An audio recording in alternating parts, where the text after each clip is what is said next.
皆さんこんにちは、マカロニです。今日はバターなしでも美味しく作れるおすすめスイーツレシピ10選をご紹介していきます。お菓子作りをしたくてもバター代が気になるという方も多いのではないでしょうか。私自身も最近バターを買うのをためらってしまいます。バターが入ってないと美味しいお菓子って作れないんじゃないのと思うかもしれませんが、実はそんなことはありません。今回はバター不使用でも美味しく作れるスイーツレシピをご紹介していきます。オイルを使用するレシピはしっとり感が長持ちしやすく、混ぜるだけで作れるレシピが多いのが魅力。冷めても柔らかく軽い口当たりに仕上がるので、お菓子によってはバターよりも向いていることがあります。ただしクッキーやスコーンなどバターの性質を生かしたレシピは同じ分量で置き換えると油っぽくなってしまったり食感が変わったりすることがあるので注意してください。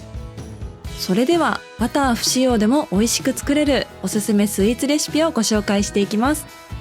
初心者の方でも失敗しにくく挑戦しやすいレシピばかりなので、ぜひ最後までご覧ください。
す。